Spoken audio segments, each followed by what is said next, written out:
Welcome to Kick 'Em in the Head, a podcast that takes an inside look at the world of mixed martial arts, featuring interviews with some of the top fighters from South Africa and around the world, with a focus on the EFC and UFC promotions. I'm your host, Yaw. Join us as we delve deep into the techniques, strategies, and mindsets of these world-class athletes, learning from their experiences and gaining insights into what it takes to succeed in the toughest sport on earth.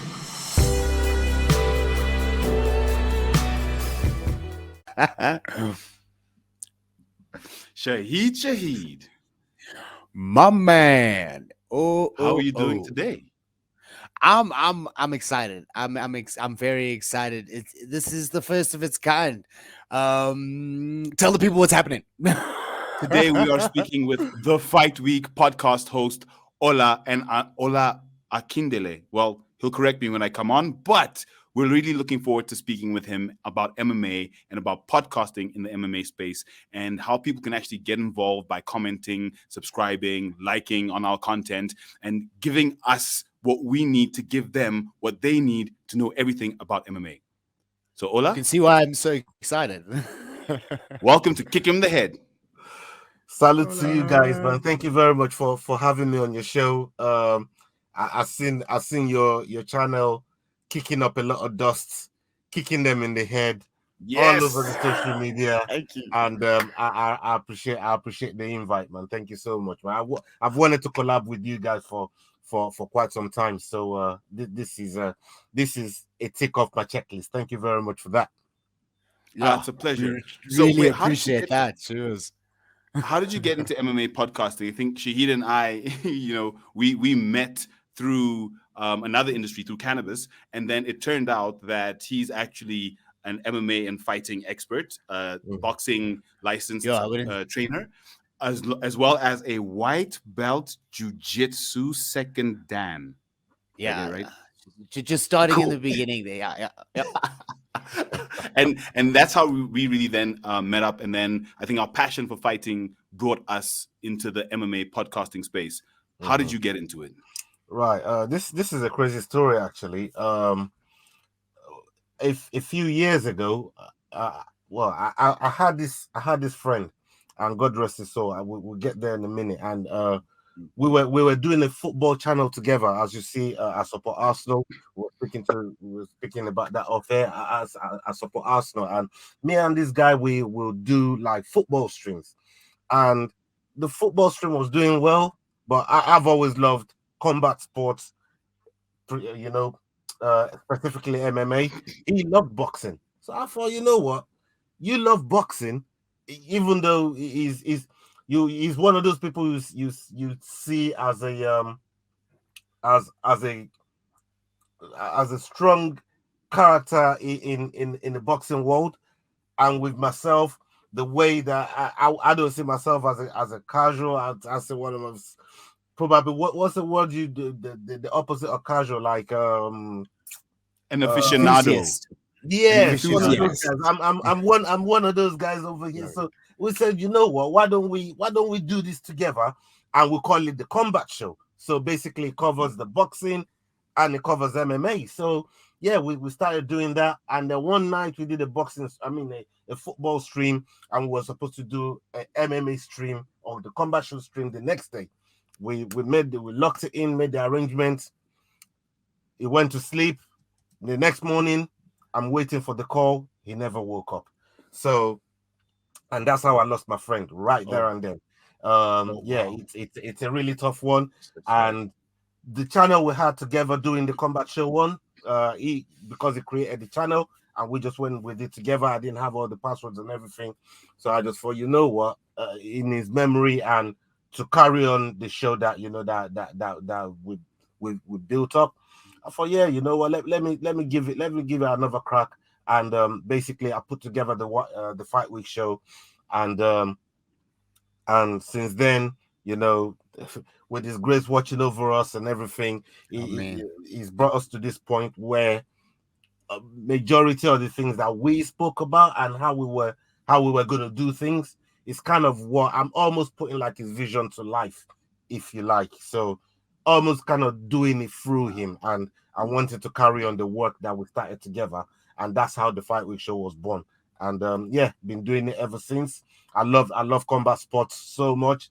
I think, drink, eat, except when I'm not, even when I'm working, I'm still doing something to do with MMA. So yeah, it's my life. It's consuming it a lot, and I like it. I'm not complaining. I'm sure Patrick Vieira.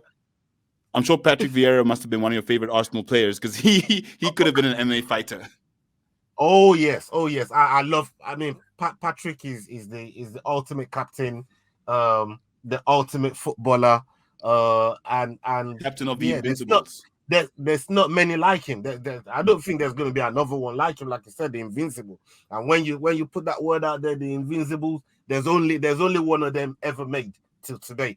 Other, better teams are still trying to make that record, and they can't. As good as Manchester City is, they still can't make it. So Vieira is definitely one of my all-time greats. And I'll always appreciate him for what he did for my football club, man. I love Patrick Vieira a lot, and he's right up there. Wow, I just love your passion, man. It's so beautiful to hear, and the way that your show started is, I think that's so entwined in combat sports as a whole, because we see so much passion, so much rising from the ashes. And I just want to get like maybe a quick opinion. What do you think about this fight between Tony Ferguson and Paddy the Baddy? Bro, that's one of the craziest things that's going on in the UK right now. And right, the UK is going on crazy about this fight. For me, I was speaking to my brother. Shout out Leroy. He's a big part of the Fight Week show with partners, on the channel. And we were talking about this fight because he's a big Tony Ferguson fan. And obviously, I live over here in the UK, he lives in Rwanda. As we were talking about this, I says to him, to me, and the way I look at it, it's almost like a PR fight. And I'll tell you why. Right? I'll explain it. Yep. Paddy is marketed himself as a Scouser that never gets knocked out, right? We've seen two guys that are knockout artists, and they're begging to get in there with Paddy. We've seen Ilia Topuria. He's come out and saying, yo, give me Paddy. I was in UFC London when Ilia Topuria finished Black Country Banger. And he came on the phone and says, yeah, I want Paddy the Baddy. I was there that day. And then since then, the UFC is almost went separate wherever Ilia's going with making sure Paddy's moving the other way. Right? So then we had Matt Frivola, which we've had on the Fight Week show. Shout out to Matt Frivola. Right? He is another one that came on and said, boy, I want Paddy. And I said, yeah, you know what? The way you're throwing, I don't know if you're gonna get Paddy, because we see what you just did to Drew Dober. Drew Dober doesn't get knocked out. Right, we see what you just did to Drew Dober, and then giving you Paddy, and the way Paddy fights, we know his style. He's a very, very skillful grappler, good with his jiu-jitsu. But when it comes to the striking department, even Bisping told him, man like Bisping that's got one eye, he's telling you to hang your chin up too high, right?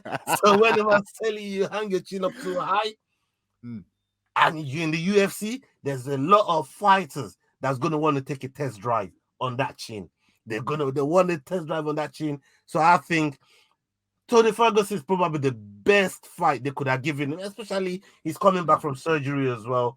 And because he's coming back from surgery, it's a nice tune-up fight to see where Paddy really is before really going after some of the killers in that division. And we know what 155 is like.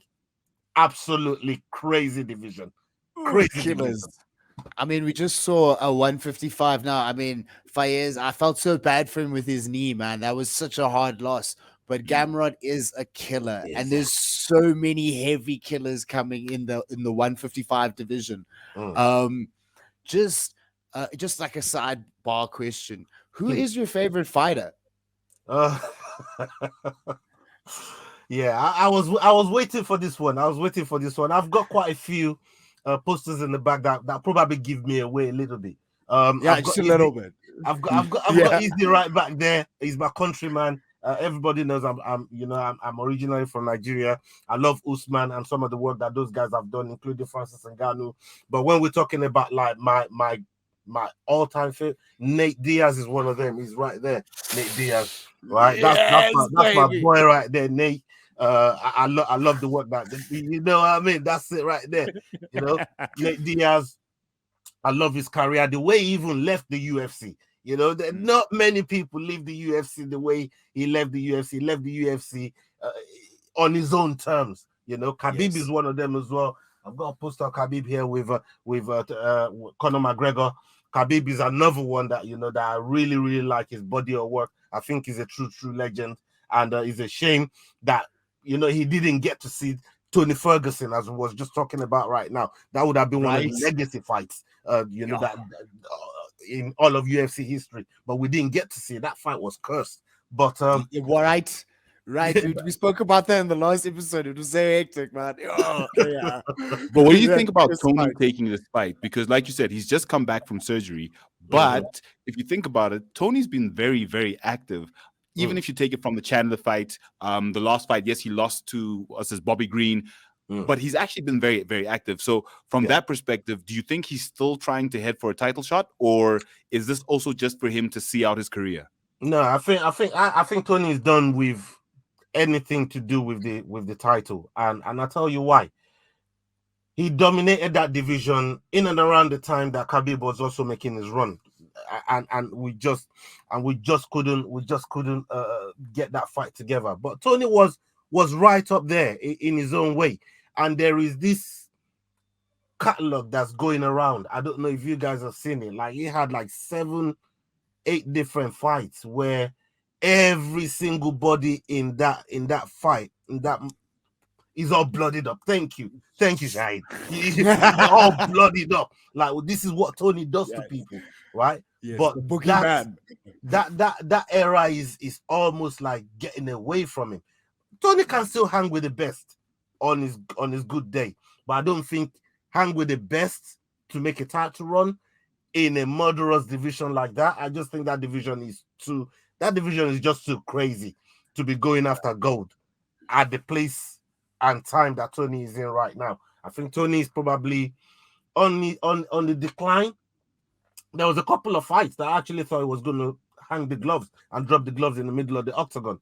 There's been a couple of fights where I thought so. But he's still going strong and he's still in the game.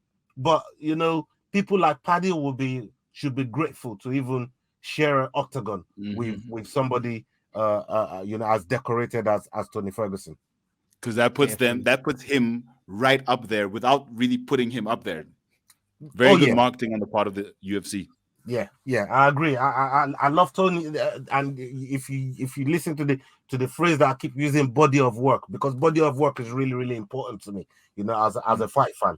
And when you look at everything that Tony has done on the whole, it's insane. This guy will come. I mean, most fighters do it, but like him, especially, he comes in with all kinds of injuries. I mean, we've heard Tony Bravo tell us so many tales, so many stories about Tony and his recovery program. You don't do what them doctors tell you to do. None of that. Tony's got his own program. Jumping on the things, man. He's balancing on top of like mountains and stuff. It's like hectic, yeah. The guy's insane. He's insane, and I love his energy. And the way, even his press conferences, man, like everything about Tony is top tier, is like top tier, and it's a shame that he couldn't hold the undisputed title, but it was an interim title interim champion for quite some time until I think did they have to strip him? I think they had to strip him for the title because he couldn't compete at one time, and this was when he was ill. I think it was, he had that psychological breakdown at the time, and the UFC just had to do what they had to do to move the division on. And but Tony Tony is always look. Anybody that's a real MMA fan and loves MMA for what it is, they can't leave Tony out of some of their greats, and I'm sure they've got many, but Tony's got to be in there somewhere. Definitely, she was. So I just, when I saw the fight, I thought about Cowboy Cerrone and Conor McGregor, and that fight between them last. I think it was the first round. It ended.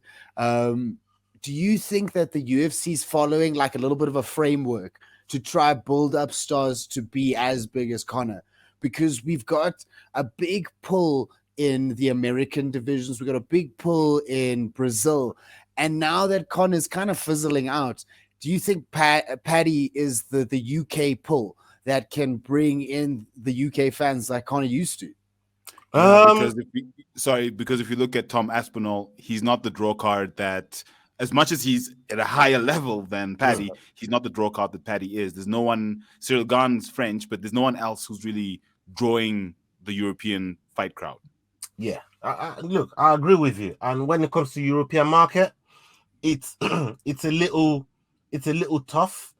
And I think the UFC knows that Paddy, maybe before Paddy had that crazy situation with Ariel Helwani, and I'm sure a lot of media guys saw what was going on there, talking about, getting paid for interviews and all this stuff. I think Paddy lost a lot of fans, even here in the UK. He lost a lot of people. He lost a lot of fans, and that's probably one of the reasons why. Even if you've been in surgery, you still kind of do interviews to keep your name out there and stuff like that. And it's not being received by a lot of media people, just based on the way that that he went on there with Ariel. And look, not everybody likes Ariel. Ariel is not everybody's cup of tea either, right? Yeah, so right. If you're taking Ariel's side on this issue, on this specific issue, then Paddy's really done something bad, did it? You know what I mean? Like, if you're taking Ariel's side, then boy, Paddy's really he was really, you know what I mean? Exactly. He goes with his name. He goes with his name, Paddy the Baddy. And look, for me, I think UFC, when we're talking about the European market, they're not looking at Molly McCann. They're not looking at Paddy. Aspinall. They had Darren Till. It didn't really work out. Conor's like the biggest thing that's come out of Europe for them, and the next best thing. And I think that's why we've seen him behave the way he did in the last fight with Neil Magny.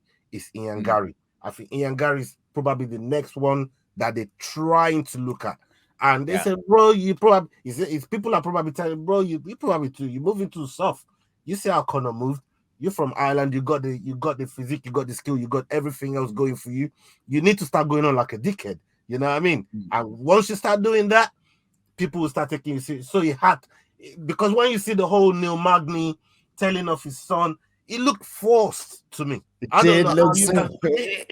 little bit. He's looked a little bit forced. You know what I'm trying to say? Like, look, at the end of the day, Neil Magny is not a bad person. You can tell your kid off.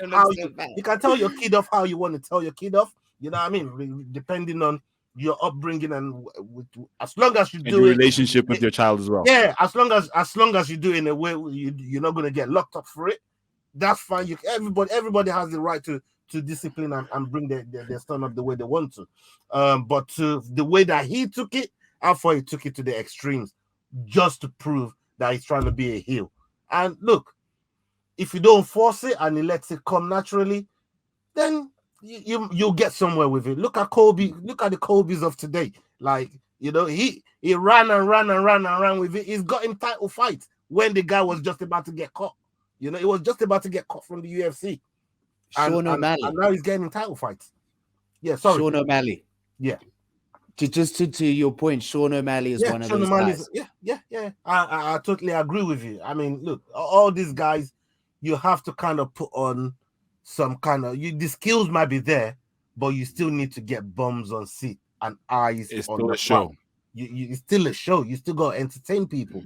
And if you got all the skills, but you ain't good on the mic or you ain't good on your social media, or you ain't, then they'll look at the company will start to look at you sided, because you're still a product and they need to be able to market you. And that's why sometimes when they get all these champions, you think to yourself, boy, it's like some, all right, I'll give you a typical example right now. Magomed Ankalev. Do you think UFC wants to ever be a champion? No. Tell the truth. That's why they had that draw against Balvitz. Exactly that. They can't market him. It's not marketable. Even though all the skills are there, it's probably one of the most skillful 205ers, well-rounded 205ers you'll get. But he's not there with putting himself out there, doing interviews, being, I don't know, being reckless, being known, being seen, being seen, fan interest. It's not good at it. And he needs like Khabib to come and do his interview for him, like Islam, and then Khabib answer all the questions, man. You know, no, ask Islam. I answer for Islam. Don't worry. But with that said, we've seen the merger between WWE and UFC to create TKO, and obviously the WWE specializes in what you've just described. And Shahid and I have been discussing about how exactly will this merger impact specifically the UFC. And for me, I think that's where we can hone it is in the storylines that you can not necessarily come up with, but you can magnify to make it a more watchable, I guess, promotion, not to make it purely entertainment. But like you said, if the guy is not marketable and you can't get bums and seats, then you can't afford to run the promotion, and then we're not going to see fights anyway. Dress it up, but not even dress it up, but dress it up. Let's get a show along with the fight. I agree with you 100%. And to go back to your question of where, you know, how does WWE then affect UFC with the merger? I think they're both going to have a symbiotic relationship, and I'll explain that. With the people that WWE have on their side to help these fighters that don't really have the know-how or even the skill set or the clout to try and market themselves. WWE can help them with that, because that's what they do best. Right. They're so good at it, you know. So those guys that are really, really interested in that and can get themselves marketed, WWE can help them with that. On the other side from UFC, and this is just a surface level that I'm describing it, right? The guy with the UFC and how they can help WWE. Some of the guys that are getting cut or that maybe getting over the hill, but you still want to keep earning money. You still want to, you know what? Some of you guys can, and WWE need fresh faces. So let's get the Tony Ferguson that's just leaving, maybe Bobby Green when he leaves. Let's get him a cameo over there, and then he can go over there, jump on the mic, say a few crazy things, give somebody a super kick, maybe even a clothesline, and then boom, it's starting to earn on the show. So they're both going to be able to work with each other in that way. And that movie production, we've been seeing like Cowboy Cerrone doing movies. We've been seeing a lot, like Francis Ngannou was in Fast and Furious. Yeah, so we could see that huge crossover. Connor's in that movie with Jake Gyllenhaal. Yeah, 100%. We could see all of those going on, and the WWE and the UFC will get a percentage in whatever those guys are doing, because they're not officially under one umbrella. More ways to make money. Smart move. Kingpin Dana. If we want to talk about Kingpin Dana, I don't want to sound like Ariel Helwani, but let's talk about Slap League real quick. Because what do you guys think of Slap League? Like, honestly, I watched a little bit. I watched the highlights. The one, I don't know what they call him, a fighter or a slapper. I don't know what they call themselves. That I do know is AJ Hints, who was, I think, the welterweight champion until he lost to the Wolf. The point is, what do you guys think of that endeavor by Dana White and I guess the UFC with regards to Slap League? Everyone I know over here in the UK do not like this Slap League business. I don't understand it. I mean, I'm there. It's crazy to me. It's crazy to me. Look, I've been on Rumble. because that's where I usually go and watch it. It's not really out there like that. So they're on Rumble, and I've caught some of their highlights, and it always sip into my feeds because I follow UFC, follow Dana White, and whatever it is that he got going on. So that's always going to slip into my feed, and I watch it and I think to myself, okay, so this man is just being slapped, and he's been caught by either Jason Herzog or Mark Smith, just holding and waiting for these guys to fall. What are you guys what are you doing? What is your purpose? What's going on here? They're just there waiting for these guys to fall so they can catch them. Like, what kind of job is this? Like, how much do they get paid just to stand there and watch these guys fall so they can catch them? All these questions pop into my head, and I think to myself, this is insane. Dana White slapped his wife just to promote this nonsense. That was hilarious. That was so funny. I can't even, bro. I can't even. I will not comment on Slap City or whatever's going on there. I mean, it's insane. It's insane to me. It's insane to me. But look, it's catching on. Some other people are doing it in other places, and for it to still be around, it must be making them some kind of money. So I don't know. Someone's watching it. I don't know what's. I've not really taken interest to see who the athletes are that I don't even know if I should call them athletes. I should just call them snapper. You know what I mean? I've seen them training. So like they hold the punching pad and the guy's like whack into the punching pad, and that's practice. That's training. That's training. Oh my God. Oh my days. So let's talk about Bellator a little bit. I know Bellator is huge in the UK. Yeah. We just saw a Bellator legend fight against Michael Perry. Well, we're not just see, but like a while ago we saw Michael Venom Page. Yeah. What do you think the reality is of ever seeing like a crossover fights like we used to see back in the day? Do you think that'll ever happen again in Bellator if the UFC ever really want to cross over and really get the UK fans going? Do you think that'll ever happen? That the WWE can get to push them in that direction, because these crossover things are phenomenal. But it's good. It's good. One of the reasons why I think every single stable, because when you look at what we've got in and across Europe, we've got PFL, there, we've got Bellator there. PFL Europe, UFC Europe, we've got Bellator. We've got all these big promotions, even Aries over there in France. We've got all these big promotions, but to get them to cross promote is a little bit difficult. And that's because when you're at the top of the tree, like UFC, Dana always, he said it plenty of times in his press conference, like, why do I need to go and do whatever those guys are doing down there? I don't need to do nothing with them. If they want something with us, then they can come to the table and come and talk to me. That's how Dana's always put it. So it'd be nice if we could see. Look, you mentioned someone like Michael Venom Page. If right at the time when Venom Page was like scintillating and it was just tearing it up, we should have either seen a cross promoted fight between either him and Izzy, or at the very least him and Wonderboy. At the very least, it would have been amazing. It would have been amazing to see at least him and Wonderboy in the cage together, cross promoting UFC fighter versus Bellator fighter on a one, and make a card based on all these guys in their various divisions. I think Pitbull wanted to fight somebody from the UFC. Pitbull wanted to fight Volkanovski maybe, or something like that. There was like a little bit of tension there or something like that. There's been so much like talk between the two promotions that you just wanted to happen so badly. I mean, Pitbull was going crazy to try and get in there.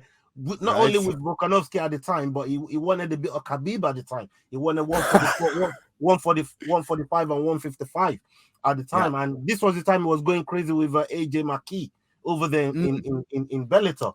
And on the other side, look at Fedor Emelianenko. Like, there's no reason why we shouldn't have seen a fight between Fedor and one of our heavyweights over here in the UFC. Miocic.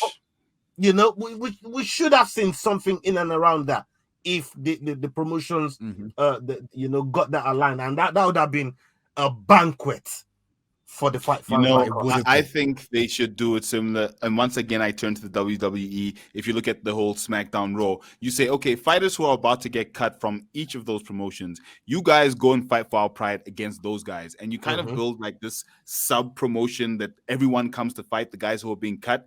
And you have a champion there. And then that champion can possibly at that point get a shot in one of those promotions. You know, something like that would work. Because you know, if I'm Dana and I'm looking at my current heavyweight champion, John Jones, going across to possibly get injured against Fedor, I'm not too sure if that's what I want to do, because I'm not really in control of how that would go further. So, you know, coming up with something that allows for some sort of hybrid to operate within the current system without jeopardizing your current storylines or your current champion lines, because I think Shahid said it the other day, having a champion at the top, a strong champion, is very good for a division, because it gives everyone at the bottom a target to aim for, and they know how good they have to be the best. Whereas if you don't have a champion, a strong champion, everyone's like, look, just give me a title shot. I can probably beat that guy, and it does happen.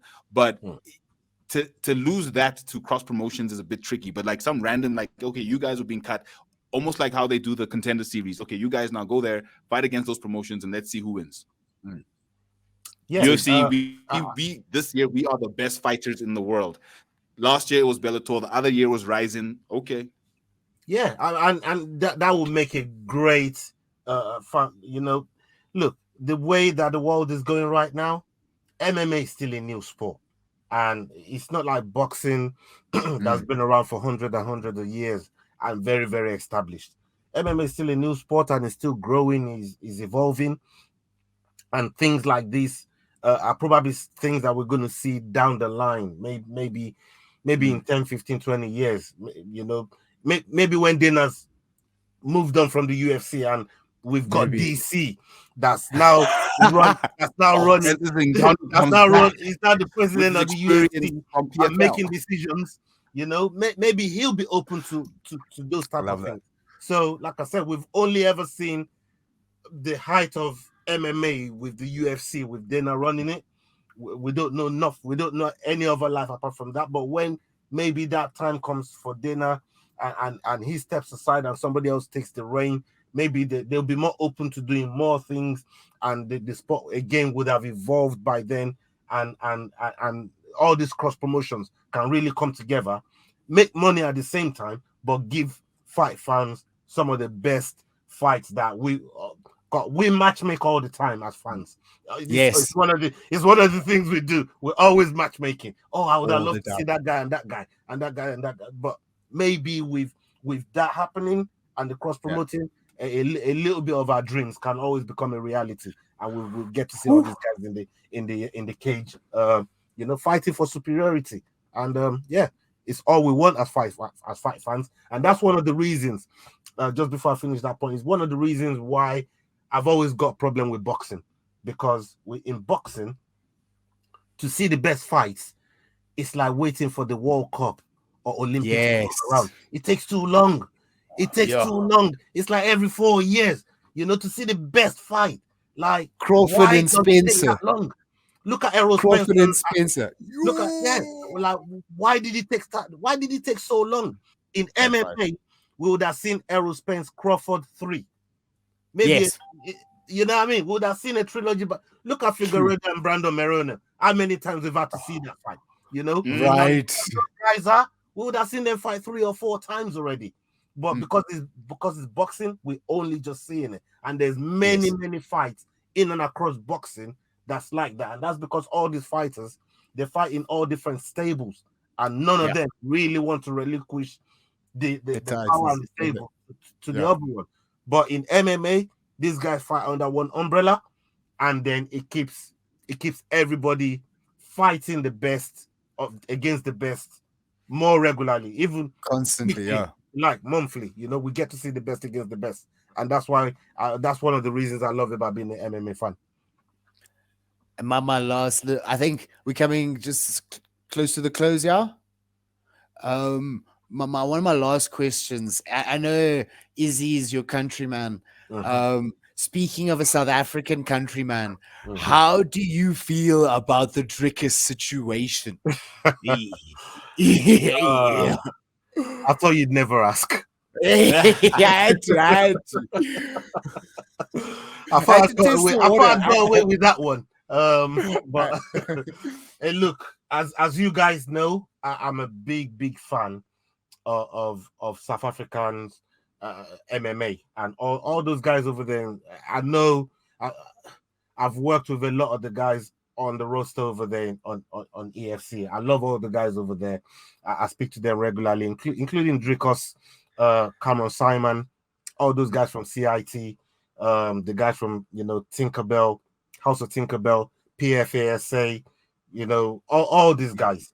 They've been really good to the Fight Week show over a period of time now, and I always got time for them. They got time for me. They always give me time, and I went on record, and this was live when this happened, as I was watching the watch along between Robert Whittaker and Drickus du Plessis, and I probably one of the only gift. Pardon? The one you watched is that the one you watched with Gift Walker? I think that's the one we did with Gift and Kenny Black Diamond. Yes, and I think I have to say this. At the time it was happening and unfolding, and I saw Izzy going to the cage, I'm thinking to myself, what the hell's going on here?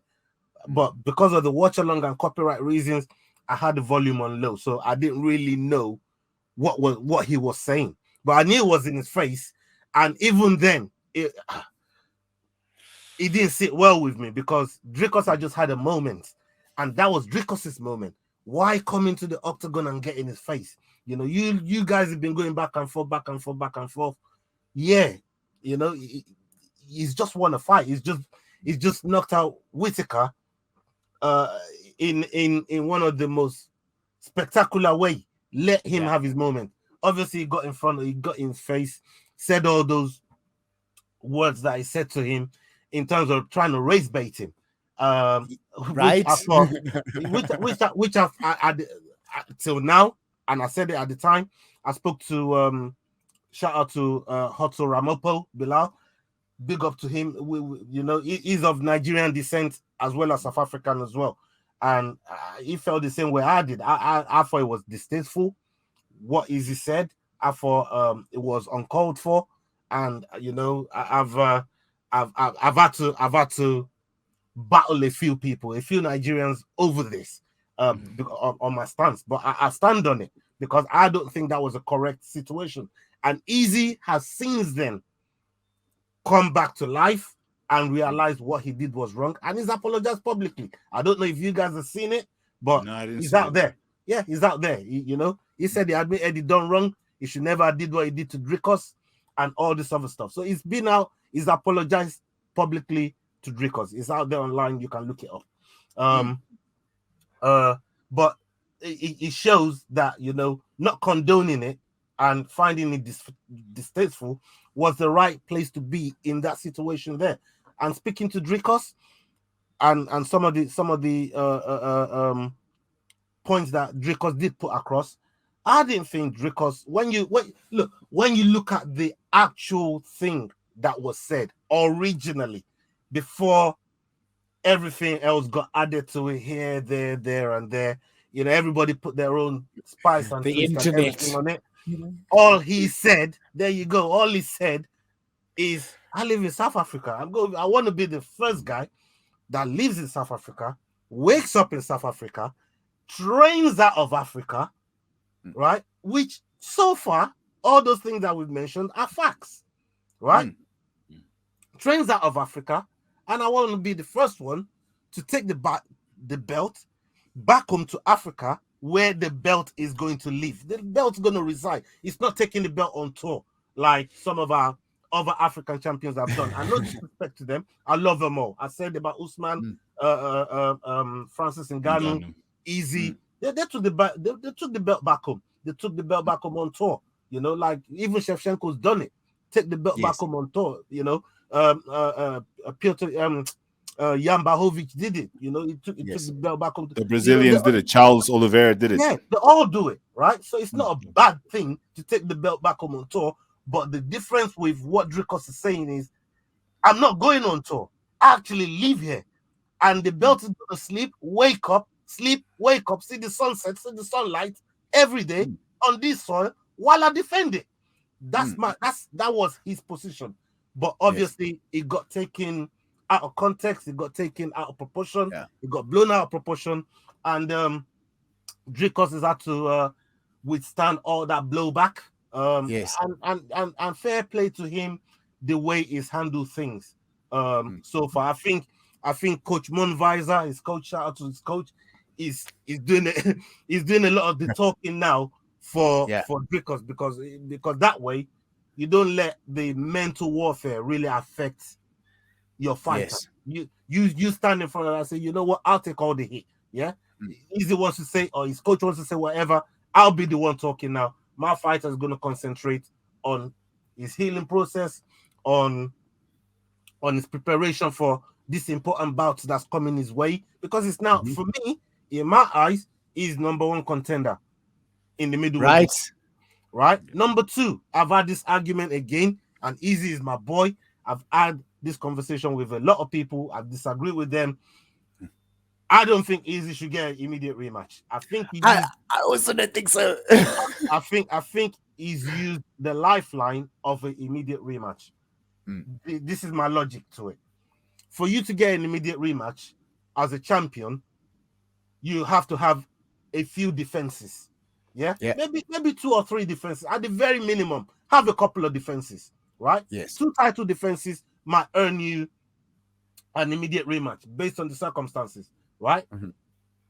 But Easy already used that up when he rematched Pereira. So when you rematch Pereira, you use that lifeline of an immediate rematch. In my eyes, Easy was on a 1-fight win streak against Pereira that he used this rematch, immediate rematch clause on.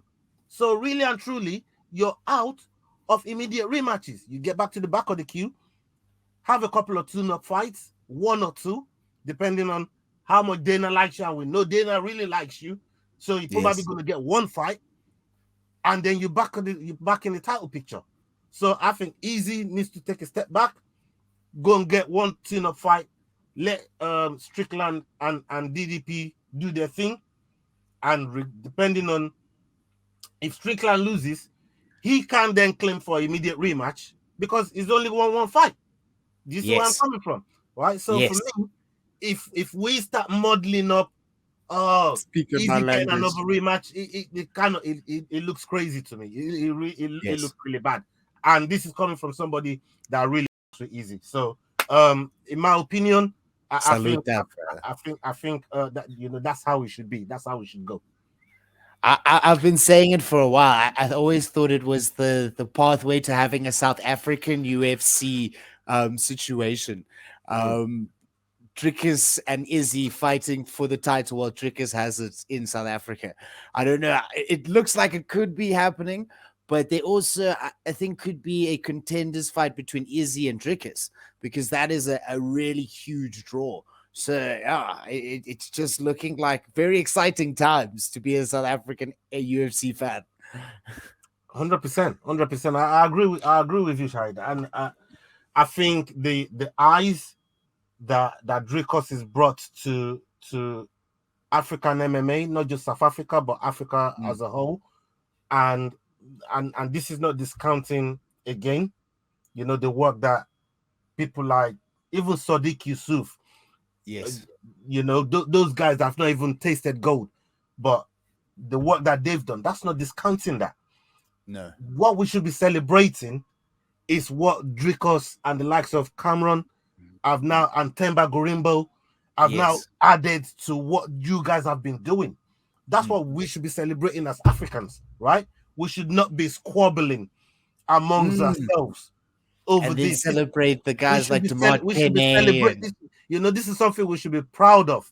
And this is something that's blighted our culture and our race for a long, long time, where we should now come together, right? We're all Africans. We're all Africans. Yes, you might be of a different skin color. So what? Who gives a? Who gives a? You know, who gives a fuck? You know, I love it, baby. And that's how I look at things. That's my outlook on life on a day-to-day basis. And Africa is only going to be better for it if we all come together and eat from the same pot. You know, and this UFC Africa pot is going to be big for everyone. Yeah, it's going to be big for everyone. I don't know if the drama that we got between Easy and Dricos is the right drama to sell the fight. But again, then I don't give a either. Then I don't give a. He loves it. He say, "Who gives it?" He don't care. You know what I mean? So he's trying to sell it whichever way he can. I wish there was a different storyline to sell the fight, but this is what we got.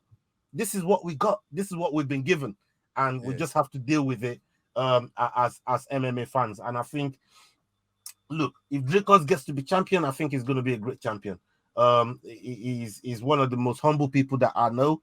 I've spoken to him, you know, I speak to him regularly, and the way he carries himself, the way he has time for everyone, and he won't go out of his way to piss you off, you know. And I think, look, he's one of those guys that's a model professional, you know, and I think he'll be a good ambassador for the promotion in Africa if he gets to be champion. But right now we live in a world where Sean Strickland is the champion. Yo, and what a world it is. Cheers. Let me put you on the spot. Please. Makhachev versus Oliveira. Who's winning? Makhachev. Both of you. What's your pick? Oliveira in my dreams. I want, I'm so keen for I'm so keen for Oliveira to be a champion again. I don't know. There's just something about it, man. There's something about that energy that he has. I'm with Shahid. I'm for Oliveira. Makhachev is amazing, but it's just the champ has a name, Du Bronx. I'll tell you why. If you look at the way, I know everybody is killed by what Volkanovski did with Makhachev, and maybe people don't understand how crazy Volkanovski really is. Like, exactly, he's a savage. He's a different kind of breed, that guy, and that's why I love Volkanovski. But I think what he did with Makhachev is killing a lot of people, and maybe people forgot. And it's about time Makhachev reminded people. How did Makhachev win that title? He dropped Oliveira. But when people drop Oliveira, we've seen Dustin do it. We've seen Justin do it. Who wants to go down there with Oliveira after you just dropped him? You back off. You don't go down there. What did Makhachev do? Went straight in. He went straight down there. And he didn't just do that. He submitted the man. He beat the man at his own game. That's something. That's a whole different mindset, a whole different mentality to even drop somebody like Oliveira and say, you know what, I'm gonna go down there. I'm coming in your guard, and I'm gonna choke you the fuck out. Right? It's different levels, man. It's different. I cried, bro. I cried. I'm not even gonna lie. I was there in tears. But I'm dyeing my hair blonde, and then we're going for that energy. Letting the energy take it. Very, very good wrestlers, very good grapplers, people that know their way across the mat, and they will back off when Oliveira goes to ground. Chandler, Dustin, Justin, all these guys can wrestle. They know how to do it, but they don't want none of that. Chandler's an extremely good wrestler as well. You know, Chimaev Costa. I'm gonna go with Costa. And and I like Costa as well. I'm going to Costa. Wait. I just think it's okay, guys. Chimaev is, I don't know if you caught the news. He's just been deported, right? Oh shit! So so he's having all these problems. Like, as a fighter, It's one thing just worrying about the guy that you're gonna fight, right? Yeah. But when you got all these other problems that comes with it, you know, political, you know, which is why that just happened to him because of the guy that you know that is associated with. When you look at it, look, I like Chimaev a lot. I just want to see him fight, but this guy talks more than he fights. Yes, so much, right? Like, the brother talks a lot. Get in the cage and fight. It's currently the battle for UFC's social media dominance between Secret Juice Borichinha and Kamzat Boris Chimaev. Exactly. So that's pretty much what that fight is. Get in there and fight. You know, Jones versus Miocic. Yeah, definitely Jones. John Bones Jones for me on that one. Is the GOAT. So you see the heavyweight GOAT going down. Is the GOAT with the asterisk, but I don't mind the asterisk because it's still John Bones Jones. Obviously, we know why the asterisk is there, but we also know what John Bones Jones is capable of doing at any given moment, and the dominance that he's had over his career is just frightening, absolutely frightening. And he's a killer. That guy is a killer. But yeah, Shahid, Jones, Miocic. Oh, I see Jones. I'm so sorry. I see Jones winning it hard. Prohaska Pereira. Who? Prohaska. Oh, Prohaska. Yuri Prohaska. Yuri. I'm so sorry. I see Yuri winning it. Pereira. This is a tough one. I'm gonna go with Yuri. In the UFC. I'm gonna go with Prohaska because he's had more MMA and 205 experience than Pereira. More MMA and 205 experience, and that counts for a lot. I agree. I know he beat Yan, but Yan, the way Yan fought him, Yan, he was this close to getting him out of there in the first round, and that's where Yan he just put everything in the first round. As soon as the first round was done, and I saw Yan walking away doing, I'm like, oh my god, this guy is done. He's done. You know what I mean? So he just unloaded the whole gas in the first round on Pereira, and that's why Pereira was able to get the victory on him. And fair play to Pereira, but I don't think he's going to get that with Yuri. I think he's going to get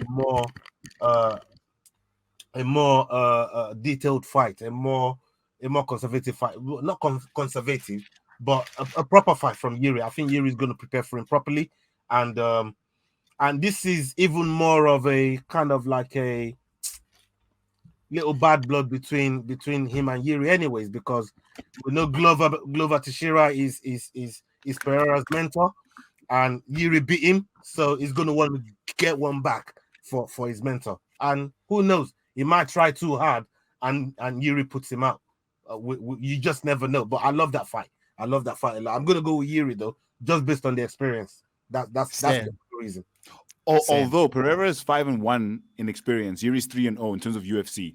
Sorry, guys, I just need to step away for a second. Sorry. Okay, cool. As much as Pereira came from kickboxing first, he still has more experience in the UFC, so that should count as well, somewhat. Yeah, but does he have more experience in MMA? No. Which is what Yuri's background is, you know, and him coming up and all the amateur fights that, you know, coming into the promotion that he's had. But look, when we talk about the UFC, obviously there's different levels.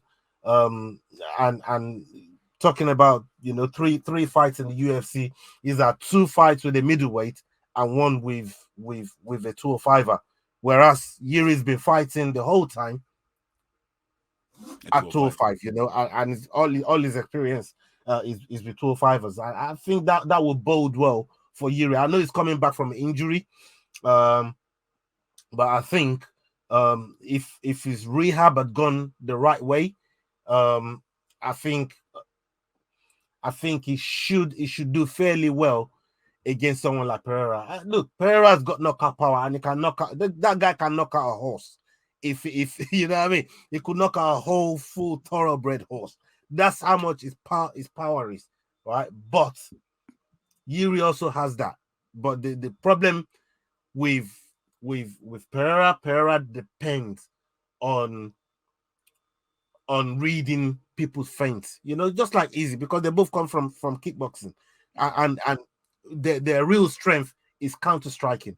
But how can you counter strike somebody that don't even know what he's gonna do? Yuri don't even know what he's gonna throw in his next throw. Yuri is so unorthodox with everything. So how can you counter strike that? And that could, the same way Strickland's move and the way, because obviously we know Strickland trained with Pereira for quite some time in the build up to that, which probably gave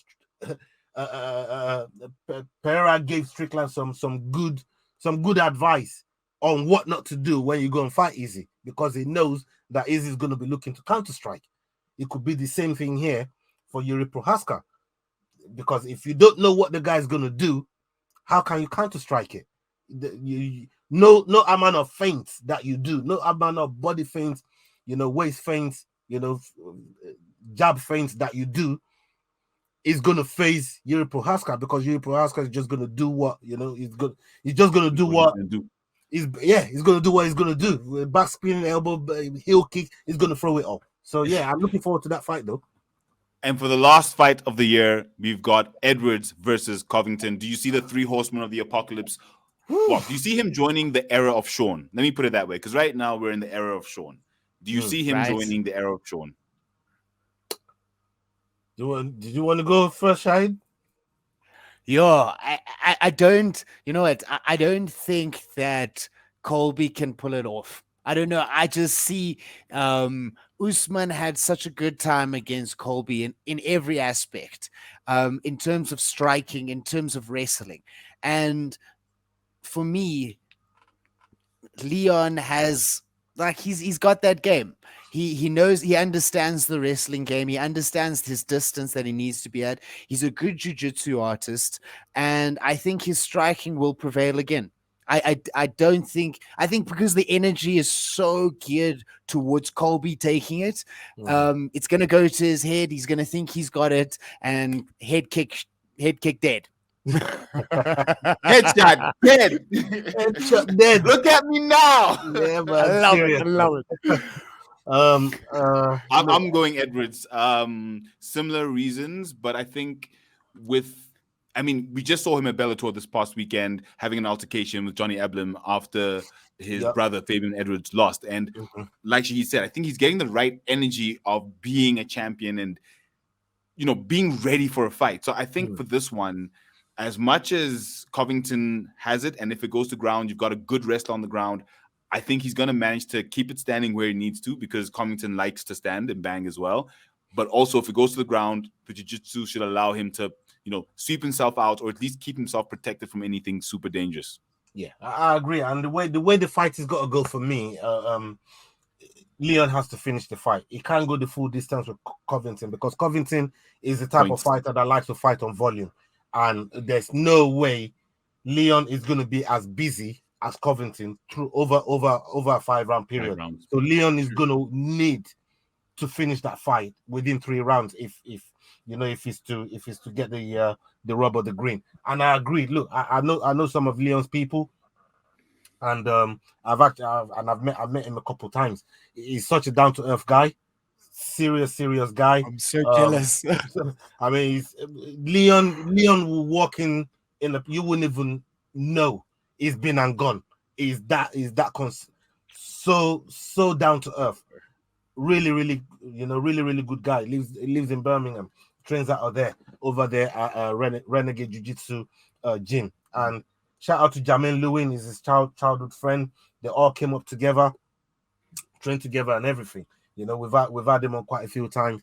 And he tells us some crazy stories about Leon, bro. That's for another day when when I come back on the Kick 'em in the Head show. Hopefully you come back, we get a repeat invite.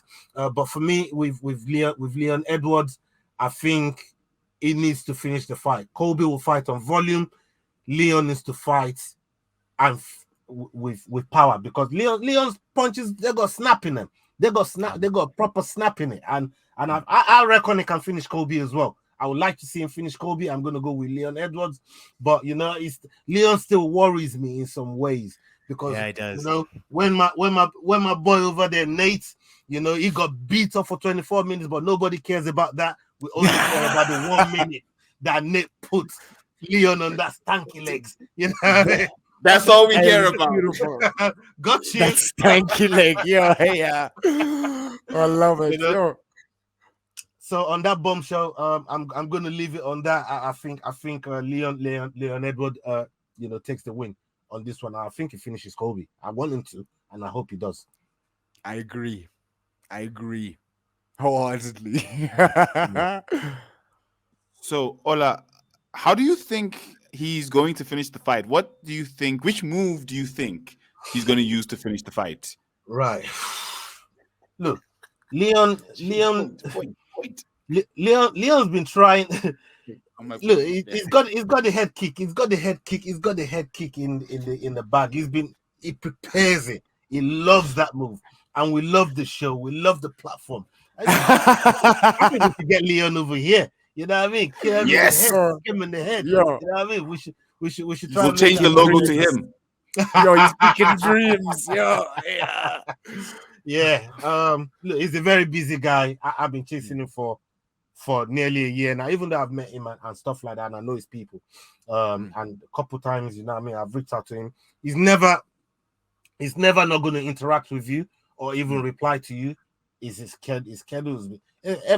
I wish I tried to grab him way before he got the title, because all he had was time on his hands. Remember during the COVID time, and he couldn't get a fight, he couldn't even travel. All he had was time on his hands. But hey, and nobody was talking to him. Everybody was like, exactly. Now he's got the belt, everybody wants him. So but hindsight is a very, very expensive commodity, expensive currency. There you go. Beautiful. Love it. No, that's beautiful, man. And that's about it. So I think we're done with the show. So Ola, can we get a nice big loud kick him in the head from you? Kick him in the head! Yeah, baby. So to everyone watching, don't forget to like, comment, and subscribe to the Kick Him in the Head podcast and the Fight Week Show podcast. Wait, are you a podcast, Ola? No, just the Fight Week Show. Just the Fight Week Show, but Fight Week Show podcast is good. Yeah, we'll take everything that's been given to us, and we'll take it all.